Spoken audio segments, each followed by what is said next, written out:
Hello YouTube, it's Ryan here with Hobbies of Man once again, and today we're going to be looking at Dark Knights of Steel, Tale from the Three Kingdoms, which is a spin-off story to provide more context for all of the characters, all of the important characters that are relevant to Dark Knights of Steel. In this case, it's actually these three characters, and it says Three Kingdoms, but I don't know why, because everything happens in the L Kingdom, so maybe there's going to be a second part to this. I'm not sure.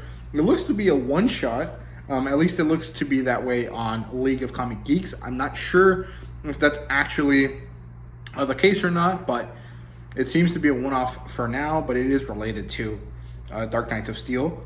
This is actually not a single story, but rather three different stories, and I'm guessing that's where the Three Kingdoms comes from, but that doesn't really make sense, so I don't know. The title isn't important. The point is that there's three stories. So the first story is this one, and it doesn't really have a name, so I just called it the Arkham Orphanage story. This is by Tom Taylor with art by Caspar Wingard. And I'm going to be honest with you guys, I didn't really like this artwork. Some of it is cool, but like the coloring doesn't really feel good. Like, I don't know, something about it doesn't really jive for me. It doesn't really work, but I think the story was pretty interesting. So basically, we get introduced to Jimmy Olsen, who happens to live at the Arkham Orphanage, eventually gets taken in by Perry White and his wife, and they actually take him because he's literate, so that's why they go. And he kind of gets adopted by them, and he meets Kal-El at one of these times because they gifted Jimmy Olsen with a telescope, and he was sitting outside of his roof, looking at the stars. Cal shows up. Eventually, Jimmy Olsen gets taken by a mysterious figure, and then Kal-El, Bruce, and Zala all meet up to try to figure out what's going on. And so they go to the orphanage where they talk to the Penguin, Scarface, and Two-Face. What's his name? Harvey Dent. They talk to him, and someone else. Let me remember exactly who it was. And Killer Croc, I'm guessing. No, let me check. Let me make sure I'm giving you guys the right information. So, it looks like they're only talking to two of them. They're only talking to the Penguin and to Harvey. And then they take the information that was given to them and they go to these mountains where they end up finding a character that's basically Man-Bat. And they battle him. Eventually, Jimmy Olsen steps forward and he's like, hey man, relax. This kid is actually not a villain. He is someone that was experimented on by Elizabeth Arkham, right? And we also get to see Killer Croc. And there's another character here that I don't know who it is. I'm guessing it's Riddler. And then we see that later on, Amanda Waller goes up to the orphanage to, get Elizabeth, right, to capture her. And what happens is that Waller secretly tells her to continue her research under, doing it for the kingdom to create basically these monsters for the kingdom to work with, right? And I'm guessing this is the Dark Knight of Steel equivalent of the Suicide Squad, so that's pretty interesting.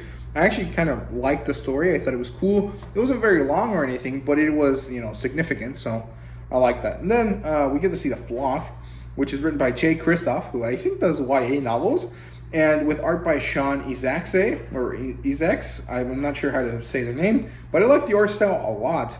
And maybe it's just me, but this version of Superman kind of looks like Henry Cavill. So that's kind of cool. I like that. And this version, this story called The Flock, is kind of a Halloween / carnival, Mardi Gras type of story. They basically go out to town. Harley takes Cal, and Bruce shows up and tags along. He's dressed like Zorro, or like the fantasy character. And they go out because it's All Hallows Eve, and they're just kind of going around town trying to see what it's like to be a normal person.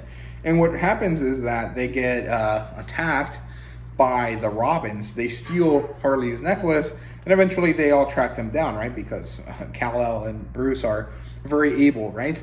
And they catch them because the main Robin, who I'm guessing is, what's his name? Dick Grayson, saves a little girl instead of stealing properly from Bruce, right? Instead of running from Bruce.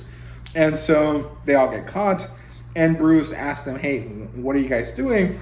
And why did you save the little girl? And so eventually they decide to, take them in and kind of have them work for the kingdom. And this is where Bruce gets his Robins from. So it all makes sense. And the last story is The King's Bane, which is written by, let me see, S.C. Pacat, or Passat, I'm not sure, with art by Michel Bontini. And again, this artwork looks really, really good. I quite like it, actually.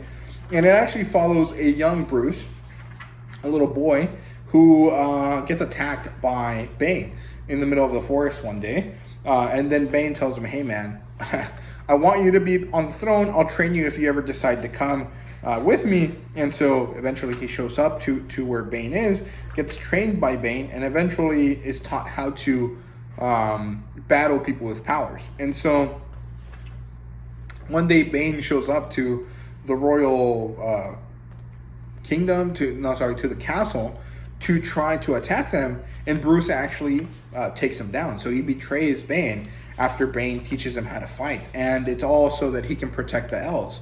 And I thought that was a really good story. I thought that was a great introduction to why Bruce is so able. It's also really interesting to have this character be there, and eventually sets up, the character for being an enemy that Bruce has to face later, or for him to be part of Amanda Waller's Suicide Squad, right? So I'm pretty interesting to see how it goes. And yeah, this was actually a pretty good purchase. I quite liked it. It was $6 plus tax, so let's say $7, right?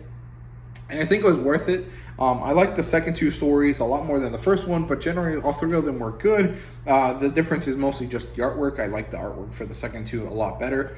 And it was a really good, kind of easy kind of thing to hold you over before you get into the story, because it is coming back sometime next month, I think. So yeah, that's Dark Knights of Steel, Tales of Three Kingdoms. I hope you guys enjoyed the video. If you did, please like, subscribe, and comment down below. Let me know your thought, and thank you guys very much for watching. See you guys later.